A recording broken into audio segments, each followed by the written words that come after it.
olahraga. Kembali lagi di AHM Channel.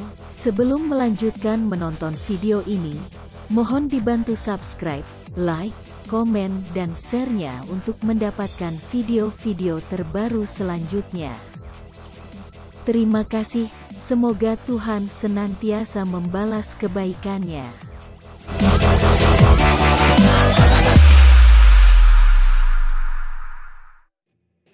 Tim Juku Eja pasukan Ramang julukan PSM Makassar telah meliburkan pemain setelah menerima kepastian tanggal kelanjutan BRI Liga 1 musim ini.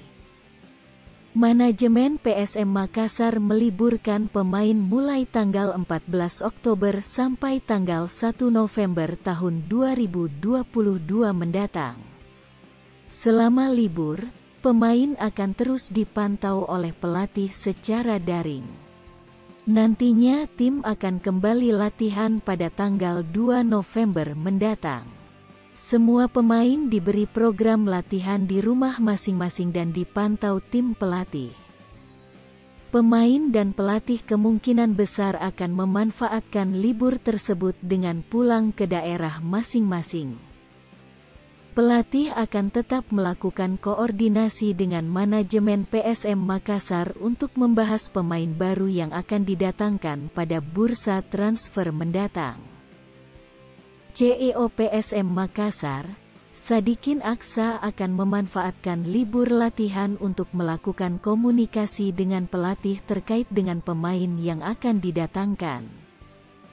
Komunikasi dengan tim pelatih memang terus kami lakukan. Apalagi bursa transfer pemain tidak lama lagi. Dari nama yang diusulkan tentu ada yang sulit didapatkan karena terbentur kontrak dengan klub lama. Namun tetap kami akan upayakan datangkan sesuai dengan kebutuhan tim, imbuhnya. Salah satu yang menjadi pembahasan adalah bagaimana manajemen PSM Makassar menerima masukan terkait dengan keinginan pelatih mendatangkan pemain baru yang akan ditandemkan dengan Wiljan Pluim. Untuk kelanjutannya, sementara dalam pembicaraan dengan tim pelatih, ujarnya,